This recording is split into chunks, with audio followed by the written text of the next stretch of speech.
Hi, good morning. We're back in the greenhouse again, and Millie was investigating everything we had today. She made a little bit of a mess, and she's very excited for our story today. So we're going to jump right in today with our book. It's called Jasper's Beanstalk, and I know she's trying to go play with Spencer because he's got his treats in the front room.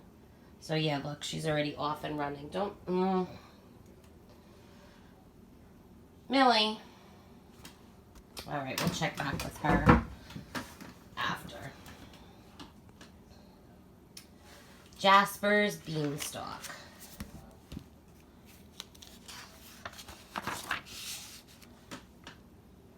And look, there's Jasper. Jasper's Beanstalk.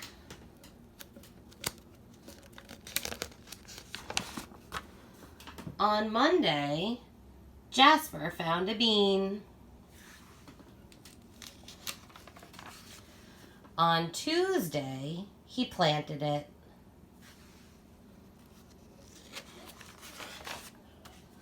On Wednesday, he watered it.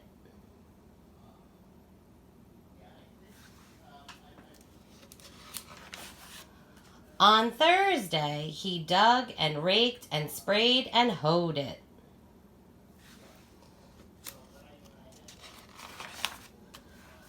On Friday night, he picked up all the slugs and snails.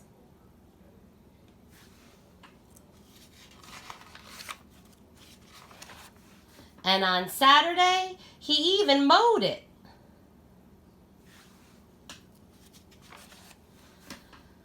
On Sunday, Jasper waited and waited and waited.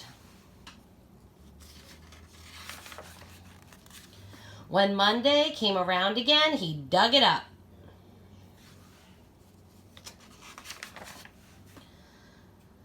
That bean will never make a beanstalk, said Jasper.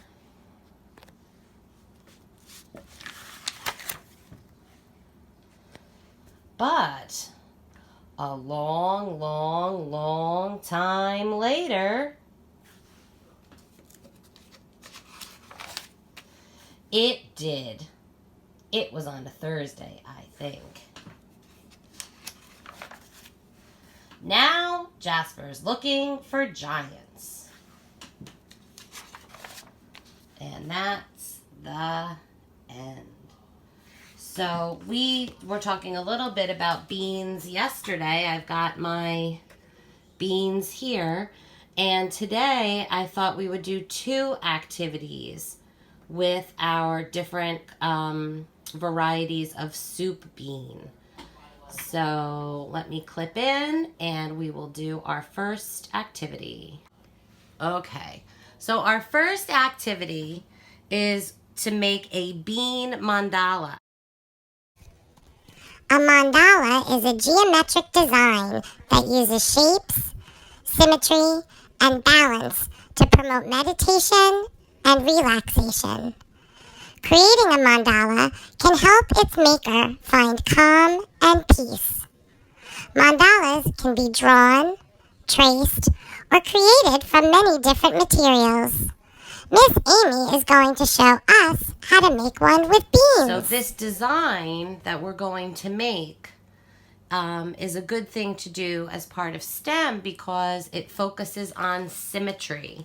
And symmetry means whatever you do on one side, you do on the other. So I've got my fancy black glue here because I thought it would be easier, it would show up more nicely on camera. So when we're going to start to make our design,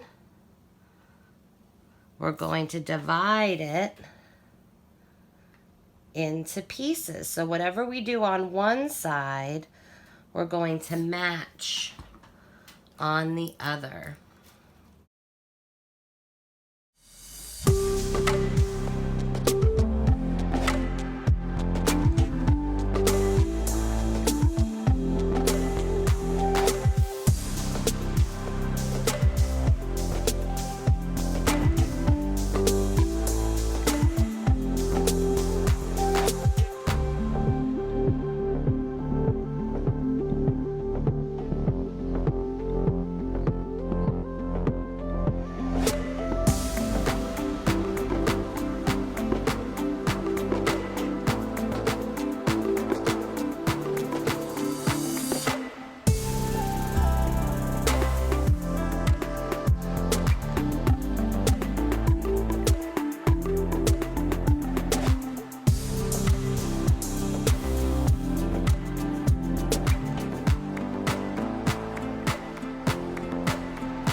so there it is. My mandala or my symmetrical design, depends on what you want to call it. But as you can see, it's got the same things on one side as it has on the other.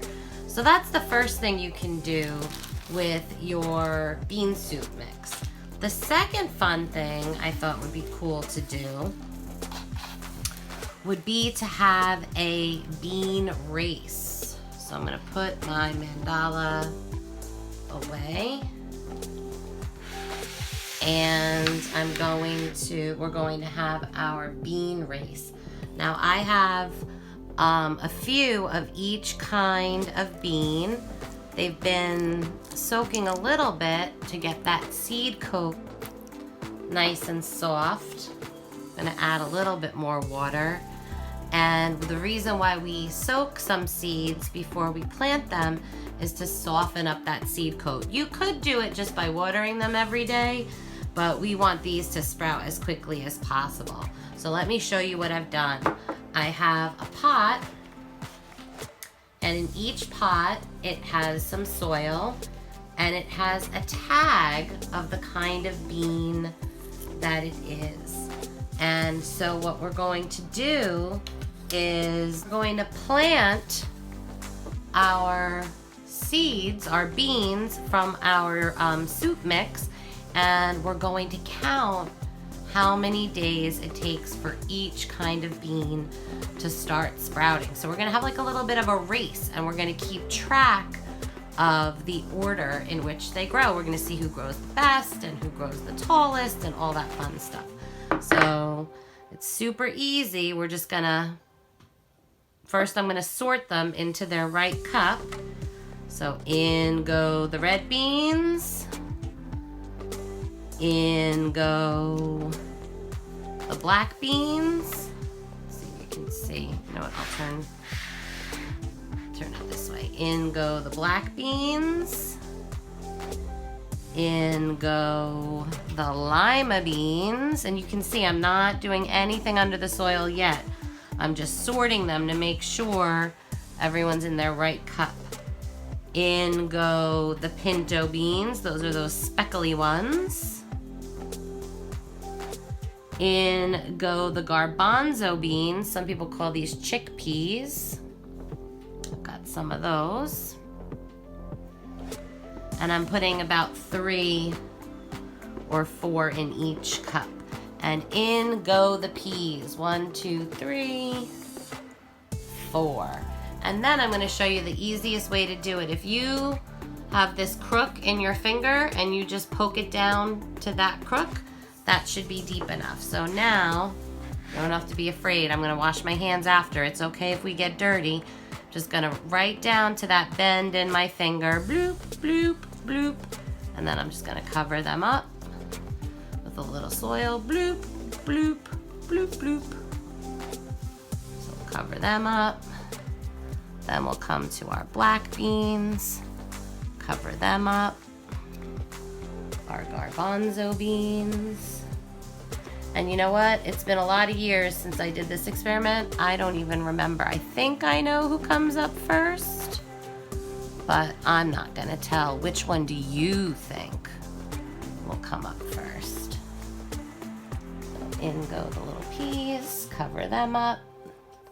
Then we're gonna give everybody a small drink of water.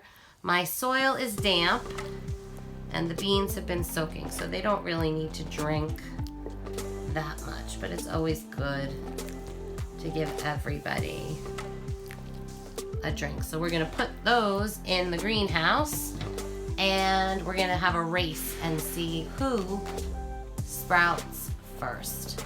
So while it is fun to just let your plants grow and see which happens to sprout first, if you really want to be a scientist, you can create a chart. And I'm going to show you 2 different types of charts that you can make to keep track of your beans. So the first one is a chart that a lot of you are familiar with. It's called a calendar. And we use calendars to measure time. So we've got Sunday, Monday, Tuesday, Wednesday, Thursday, Friday, and Saturday. So with our beans, we planted them on Thursday. So depending on how old you are, whether or not you know how to make your numbers, you can either put a number 1 in this box to show that it took 1 day of growing. Or if you're not good with your numbers yet, you can just mark it with an X. And then every day that passes, you're going to put an X, or you're going to number the boxes until your first bean starts to sprout. And then on that day, instead of the number, you write the name of the bean. So this is good if you are a young child and you're not really such an expert at writing your numbers yet, okay? So you can just mark it with an X. You might need a grown-up to help you make the chart, but if you have a big brother or sister or a grown-up that wants to help you, I'm gonna put this right on my greenhouse window, and we're gonna check off the days to see how many days it took our beans to sprout. The other way, if you're working with a big brother or a big sister, is to make a tally chart. And a tally chart is when you make one line for each day. So I'm going to show you an example. So today everybody has, it's been 1 day, so everybody has 1 tally mark. Tomorrow will be a new day, so everybody will get 2 tally marks. And you keep going this way until you get to 5. And so if you have a big brother or a big sister, this is a fun way to practice. So when you make a tally bundle, you do 1, 2, 3, 4, and then you tie up your tally bundle as a group of 5. So if you want to mark the days that it takes, you can mark it with an X on your calendar. Or if you want to practice, if you're, this is something we did in kindergarten. So if you have a big brother or a big sister and they want to practice some math, they can practice their tally bundles and help you keep record of your bean rice. Okay? So we'll see you soon. Come back tomorrow and find out what Millie's gonna get up to then. Bye-bye.